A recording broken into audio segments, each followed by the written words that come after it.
तो आज कौन सी क्लास है अपनी? क्लास तो हिंदी की है, लेकिन टॉपिक कौन सा है? कारक।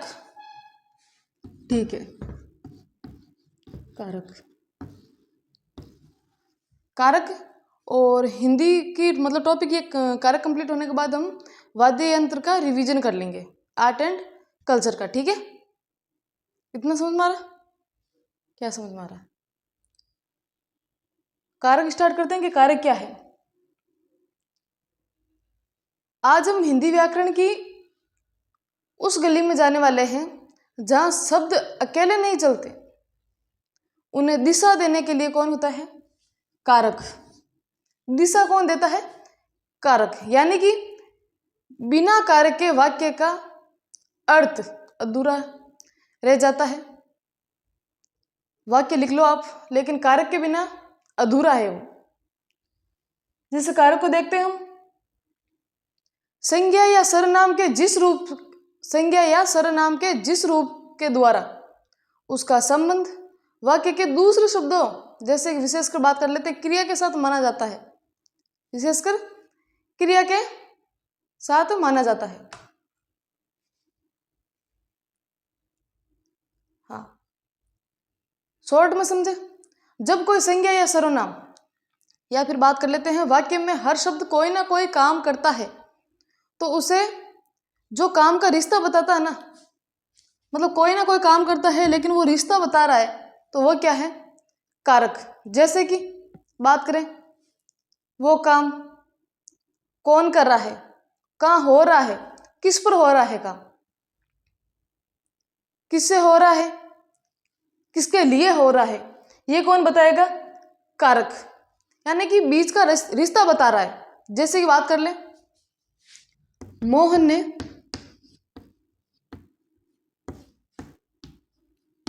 लाठी से कुत्ता को भगाया। क्या करते हैं? मोहन ने लाठी से कुत्ते को भगाया। किसे? कुत्ते को भगाया।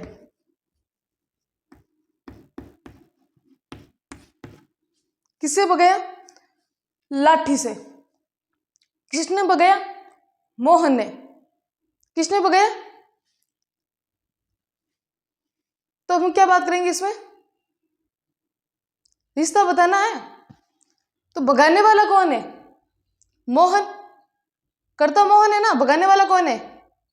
मोहन। जिससे भगाया गया है, यानी कि किससे भगाया? लाठी से। लाठी से भगाया है। जिस पर काम हुआ है, किस पर काम हुआ है? कुत्ते पे। बेचारे कुत्ते को ही तो भगाया है। जैसे एक और बात कर लेते हैं, पिता ने बेटे को मोबाइल दिलाया। पिता ने बेटे को मोबाइल दिलाया। पिता ने बेटे को मोबाइल दिलाया। ठीक है, इसमें क्या है? काम करने वाला कौन है? पिता, क्योंकि वो मोबाइल दिला रहा है किसको? बेटे को। जिसके लिए काम हो रहा है, किसके लिए हो रहा है? बेटे के लिए हो रहा है। क्या खरीदा? मोबाइल खरीदा। मतलब कि जिसके लिए बात हो रही है, कौन कर रहा है, किसके लिए हो रही है, ये सब क्या है? कारक। यानी रिश्ता बता रहा है। क्या बता रहा है? रिश्ता। अब हम बात करते हैं कारक के भेद या प्रकार की। कितने भागों में बांटा गया है इसको, इसकी भी बात कर लेते हैं। इतना समझ में आया ना आपको? बात कर लेते हैं कारक के भेद। कारक के भेद सभी को पता है, 8 प्रकार के होते हैं। 8 प्रकार के होते हैं। जैसे कि कर्ता कारक, कर्ता कारक, कर्म कारक, करण, और कौन सा है? संप्रदान,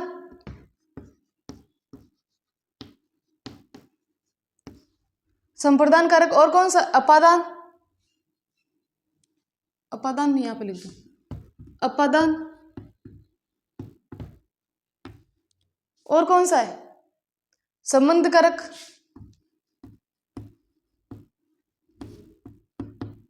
अधिकरण,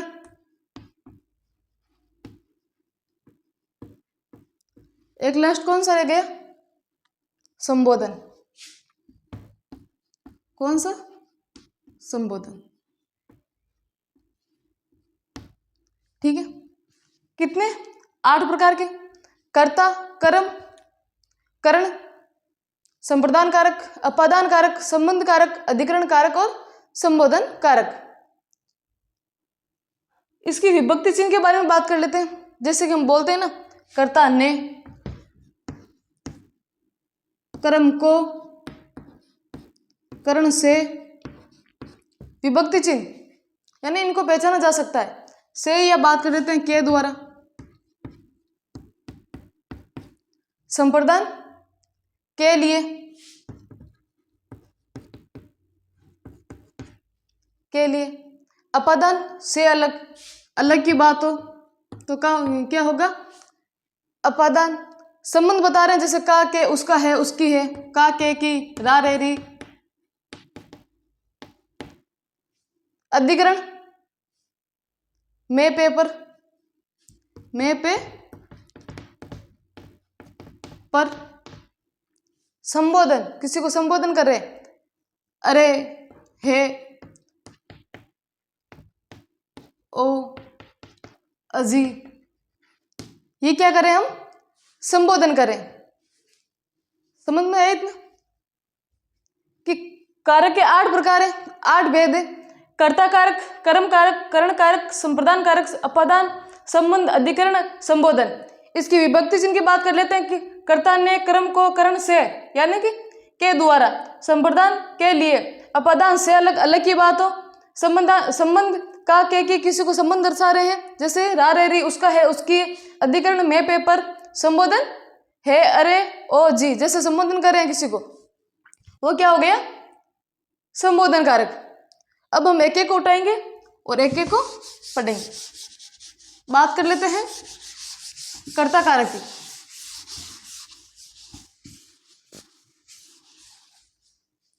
किसकी?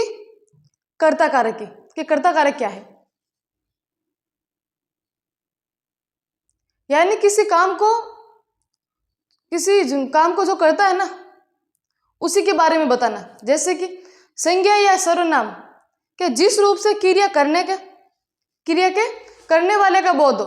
क्रिया कौन कर रहा है, कौन काम कर रहा है, इसका जवाब कौन देगा? कर्ता। कौन देगा? कर्ता। जैसे कि हम बात करते हैं, हाँ, इसमें आप भविष्य और वर्तमान में कंफ्यूज मत हो जाना। जैसे कि बात कर लेते हैं, प्रवीण पत्र लिखता है।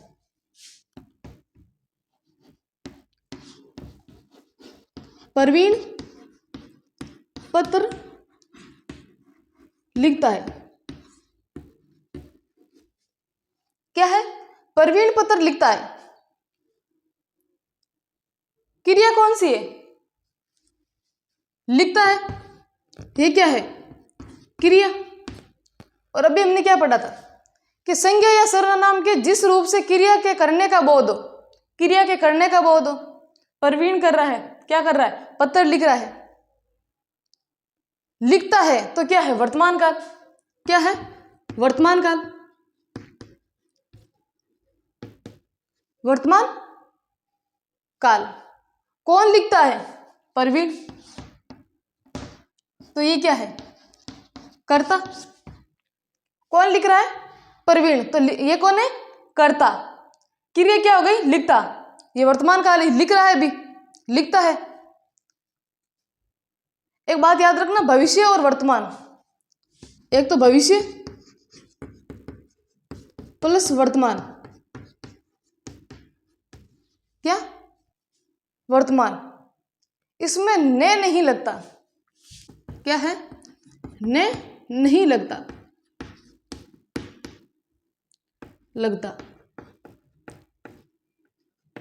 जैसे कि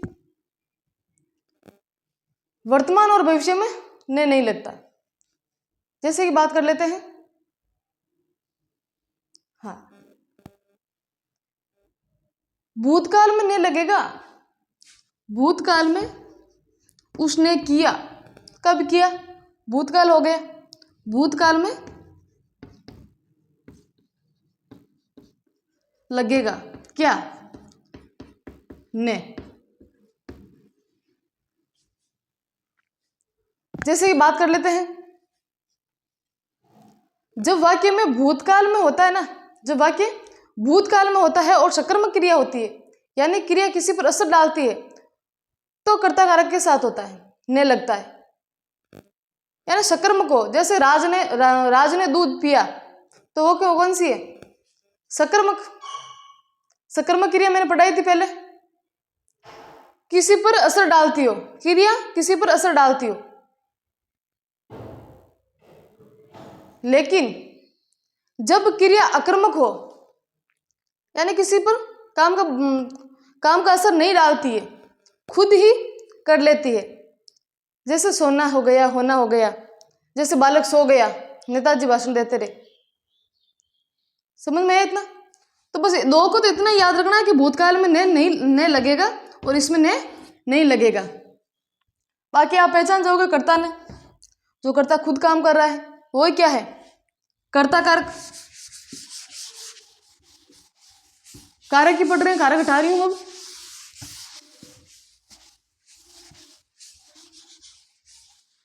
अब हम बात करते हैं दूसरे, यानी कि कर्म कारक की।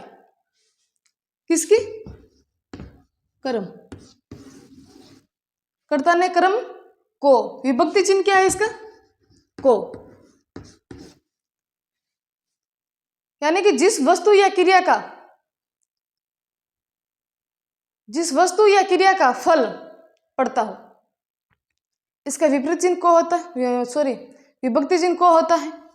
पर ध्यान रहे, हमेशा नहीं लगता, हमेशा नहीं लगता। जैसे कि आधी रोटी खा रहा है, आधी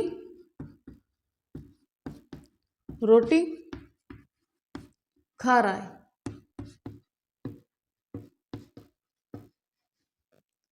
आधी रोटी खा रहा है, तो इसमें क्रिया कौन सी है? खा। यानी खाना ही खा रहा है, या कुछ फ्रूट फल कुछ खा रहा है, लेकिन खा तो रहा है, तो क्रिया क्या हो गई? खा, यानी खाना। किस पर असर हो रहा है? क्या खराब कर रहा है वो? रोटी को। रोटी तो खा रहा है वो, रोटी खा रहा है, तो अपना कर्म कर रहा है, अपना कर्म कर रहा है। जैसे कुछ वाक्यों में ये को लगता है, जैसे कि बात कर लेते, तुम नौकर को बुला लो, तुम नौकर को बुला लो, तो ये को विभक्ति आ गई ना। भारत ने पाकिस्तान को हरा दिया, हमेशा ही रहे, भारत ने पाकिस्तान को हरा दिया, तो को विभक्ति आ गई। लेकिन साइलेंट याद रखना कि को नहीं लगता उसमें भी कर्म कारक है। समझ में आया इतना? हाँ, छोटे छोटे है बिल्कुल। विभक्ति चिन्ह तो आपको याद रखनी पड़ेगी, वरना आप समझ ही नहीं पाओगे कौन सी चल रही है। अब बात कर लेते हैं करण कारक की। किसकी? करण की। करण से या के द्वारा, से या के द्वारा। जैसे कि बात कर लेते हैं, संज्ञा के जिस रूप से क्रिया के साधन, याद रखना साधन, साधन का बोध हो, किसका? साधन का। जैसे कि पिताजी कार से कार्यालय जाते हैं, तो कार क्या है? साधन। जाना क्या है? क्रिया। जाना क्या है? क्रिया ही तो है। जैसे बात कर लेते हैं, छात्र पेन से लिखता है, छात्र पेन से लिखता है, छात्र पेन से लिखता है, तो किससे लिख रहा है? पेन से। यानी कि जिससे क्रिया पूरी हो रही हो, किससे हो रही है? पेन से। और ये विभक्ति आ गई, कौन सा कारक? करण कारक, जैसे आप घर से विद्यालय आए, घर से विद्यालय आए, वो क्या है? करण कारक, से या के द्वारा, जिसके द्वारा काम हो रहा है।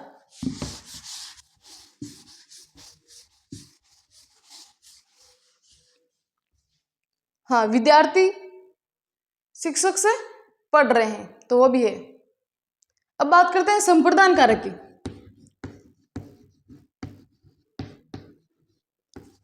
संप्रदान, संप्रदान कारक की, इसके अंदर है जिससे कुछ दिया जाए, जिसके लिए दिया जाए, कुछ किया जाए, उसी का बोध हो, यानी कि जिससे कुछ दिया जाए, जिसे जिसे कुछ दिया जाए, जिसे कुछ दिया जाए, जिसके लिए दिया जाए, जिसके लिए की बात हो। फिर हम बात कर लेते हैं, हाँ, कुछ किया जाए किसी के लिए, कुछ किया जाए, वो क्या है? संप्रदान कारक। संप्रदान का मतलब यही होता है किसी को देना, अर्पण करना, सौंपना, ये क्या है? संप्रदान है। जैसे कि बात कर लेते हैं, अनीता ने रवि को मिठाई दी। किसने? अनीता ने रवि को मिठाई दी। अनीता ने रवि को मिठाई दी, तो किसको दी? रवि को। किसने दी? अनीता ने। तो किसको, किसके लिए, ये क्या है? संप्रदान। जैसे राम ने मोहन को पेन दिया या पुस्तक दी, तो किसने दी? राम ने। दिया किसको है? मोहन को। दिया क्या है? पेन या पुस्तक। तो वो क्या है? संप्रदान, जो बताता है किसको, किसके लिए, किसके द्वारा, वो कौन है? संप्रदान। समझ में आया इतना?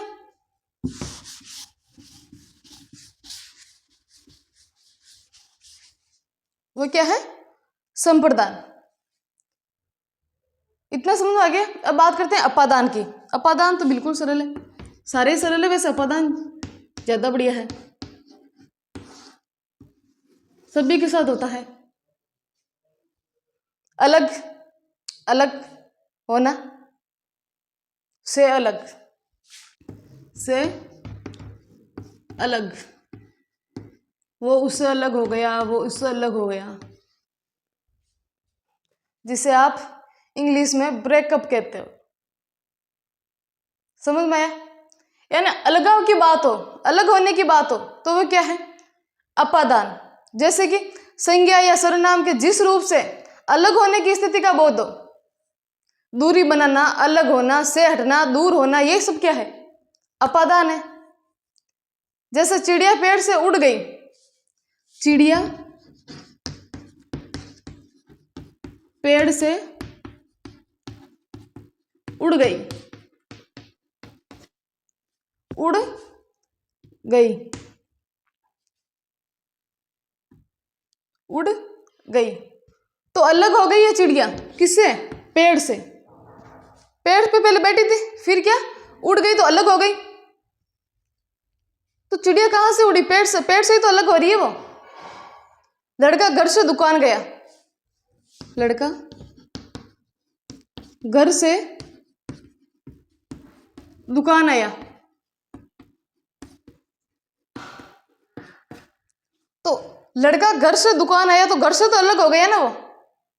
वे गांव से शहर आया तो गांव से अलग हो गया, से अलग ही तो हो गया। तो वो क्या है? अपादान कारण, जो आपकी रियल लाइफ में भी होता है। ठीक है। अलगाव की बात है, वो क्या है? अपने अपादान। कौन सा कारक? अपादान। अपादान नहीं भूलोगे ना कभी।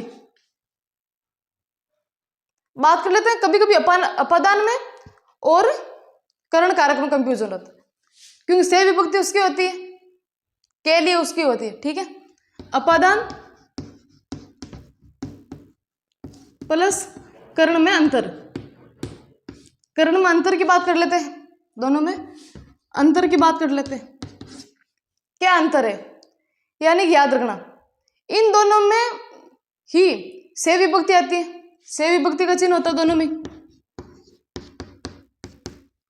से विभक्ति का चिन्ह आता है। और कर्ण में बिना काम रुक जाए, जैसे कि बात करें मैंने कलम से लिखा, मैंने कलम से लिखा, वो कौन सा है, किससे काम हो रहा है, कर्ण की बात करें वह हथौड़े से कील ठोक रहा है, मार रहा है, लगा रहा है, कुछ भी कर रहा है, कर्ण कारक, क्योंकि वो हथौड़े से यूज कर रहा है, किसके लिए, हथौड़े कील के लिए। लेकिन एक चीज याद रखना, कौन सी, छात्र बस से विद्यालय गए, ये इंपॉर्टेंट है, छात्र बस से विद्यालय गए, छात्र बस से विद्यालय गए। बस क्या है, साधन। हम बात करते हैं, इसमें साधन की बात की थी हमने, वो उदाहरण भी लिया था, कौन सा, पिताजी कार से कार्यालय जाते थे, ये जा रहे हैं, तो साधन की बात हो रही। लेकिन ये क्या है, बस क्या है, साधन, साधन। तो इसमें कर्ण कारक भी है, लेकिन से विद्यालय जा रहा है, छात्र बस से विद्यालय, या फिर घर से अलग हुआ होगा, वो घर से या फिर हॉस्टल से कहीं से तो अलग हुआ है, तभी तो विद्यालय जा रहा है, छात्र बस से विद्यालय जा रहा है, तो वो कौन सा हो गया, अपादान कारक। कौन सा, अपादान कारक। दूसरा वाक्य हो गया ना, पहला वाक्य क्या हो गया, छात्र बस से, तो बस से साधन की बात आ गई, कर्ण कारक, से विद्यालय जाएगा, ये जा रहा है, या विद्यालय से आ रहा है तो विद्यालय से अलग हो रहा है, और विद्यालय जा रहा है तो घर से अलग हो रहा है, तो वो कौन सा हो गया अपना, अपादान कारक। छोटी सी माइनर मिस्टेक मत कर देना।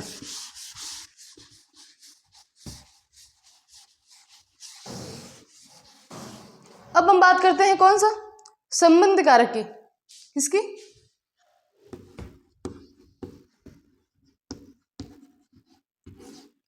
संबंध। का के की, रा रे री, ना ने नी, ये क्या है, का के और की, रा रे री, यानी किसी को संबंध दर्शाते हैं। जैसे कि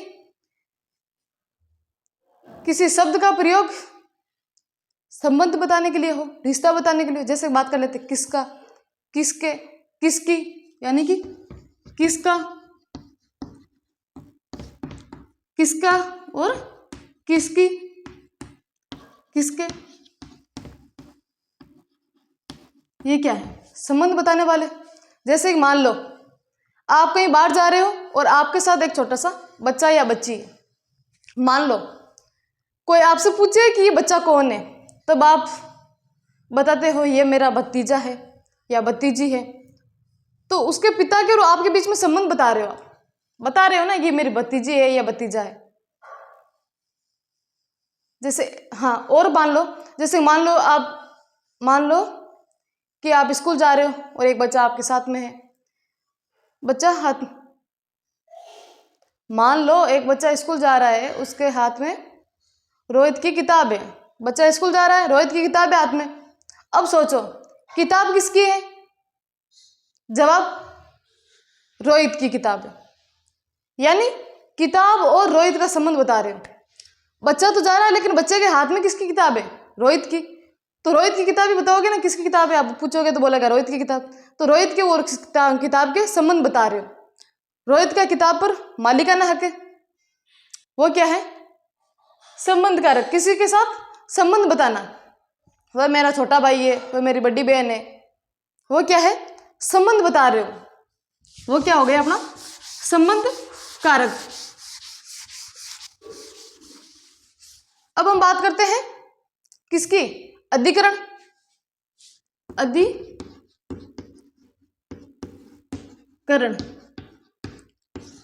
में पेपर कौन सा है, में पेपर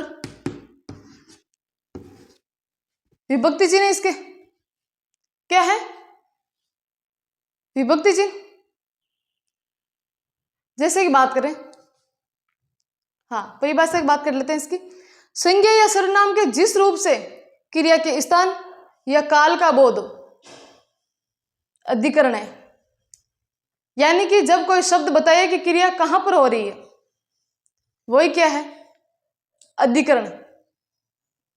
जैसे कि पुस्तक मेज पर पड़ी है, क्रिया कहां पर हो रही है ये बताना चाहता है ये अधिकरण।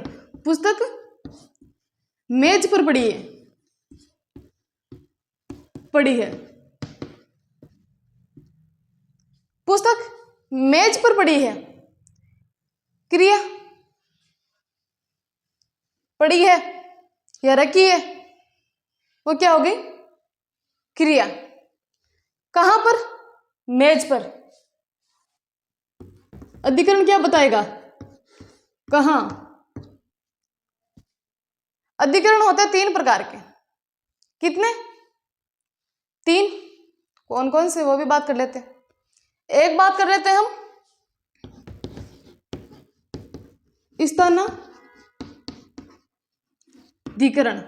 स्थानाधिकरण। एक स्थान के आधार पर, यानी स्थान।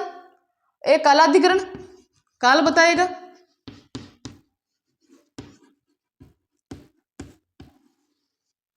तीसरा भावाधिकरण, भाव के अनुसार बताएगा।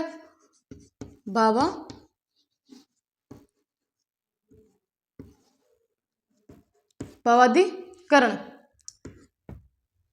इसके पार्ट 3 है। कौन कौन से? स्थानाधिकरण, कालाधिकरण और भावाधिकरण, यानी स्थान के आधार पर बताएगा कौन सा अधिकरण है, काल के आधार पर बताएगा कौन सा अधिकरण है, भाव के आधार पर बताएगा कौन सा अधिकरण है। पहले बात कर रहे थे स्थान के, जो स्थान बताए क्रिया, यानी बेटा कहां पर है। जैसे कि हम बात कर लेते हैं, कमरे में बैठा हूं, तो क्रिया क्या है? बैठा हूं। क्रिया क्या है? बैठा हूं। कहां में? कहां पर बैठा है? कमरे में। तो स्थान ही तो बता रहा है ये। इसको याद रखना, स्थान बताएगा। क्या बताएगा? स्थान बताएगा। देव मैदान में खेल रहा है, कहां पे? मैदान। खेल क्या है? क्रिया। समझ में आया इतना? अब बात करते हैं कालाधिकरण की, यानी जिस काल में क्रिया का होना, कौन से काल में हो रहा है। जैसे कि बात करें कि सर्दियों में कोहरा होता है, कहां होता है? सर्दियों में कोहरा होता है, लेकिन बता रहा है कोहरा कहां, कब होता है कोहरा? काल बताएगा, समय बताएगा। सर्दियों में तो बता रहा है सर्दियों में कोहरा हो रहा है। शाम को चलूंगा, कब चलूंगा? शाम को। शाम काल बता रहा है, समय बता रहा है। 2 घंटे बाद आऊंगे, तो 2 घंटे बाद समय बता रहा है, तो वो क्या है? काल अधिकरण। बात करते हैं भावाधिकरण, यानी भाव, मन स्थिति, भावना में। जैसे वे क्रोध में चिल्लाया, वे क्रोध में चिल्लाया, क्रोध। भाव ही तो है, छू नहीं सकते, महसूस कर सकते हो। वे संदेह में चुप रहा, क्रोध, चिंता, संदेह, किसी पर संदेह करना, वो क्या है? प्रेम। ये क्या है? भाव। आप भाव में बता सकते हो, महसूस कर सकते हो, लेकिन छू नहीं सकते। हाँ, चिंता बता सकते हो कितनी चिंता हो रही है, वो क्या है? भावाधिकरण। समझ में आया? अधिकरण के 3 पार्ट। अधिकरण पढ़ा हमने, उसके 3 पार्ट ये पढ़े, स्थानाधिकरण, कालाधिकरण, भावाधिकरण। समझ में आई? अब बात करते हैं अगले की।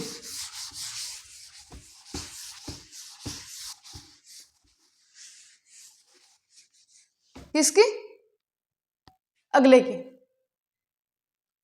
संबोधन। किसकी?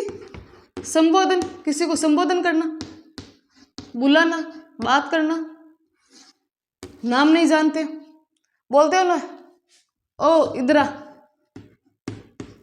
अरे तू आ, अजी, हो, बहुत सारे हैं, अरी। जब वाक्य में किसी व्यक्ति या वस्तु को पुकारा जाता हो या बुलाया जाता हो, वो क्या है अपना संबोधन। जैसे कि बात करते हैं, हे राम हमें राह दिखाओ, हे भगवान, हे भगवान, वाक्य कंप्लीट नहीं हुआ, हमें राह दिखाओ।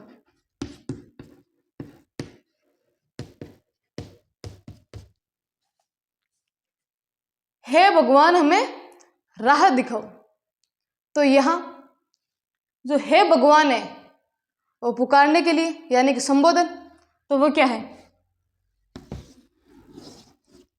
संबोधन कारक। यानी अरे अमन जरा इधर तो आ, तो अमन को पुकारा गया है, यानी कि अरे अमन, अरे अमन, तो अमन को पुकारा गया है, इधर आ, अमन को पुकारा गया है। हाँ, तो अब बात कर लेते हैं, हे अर्जुन उठो और युद्ध करो।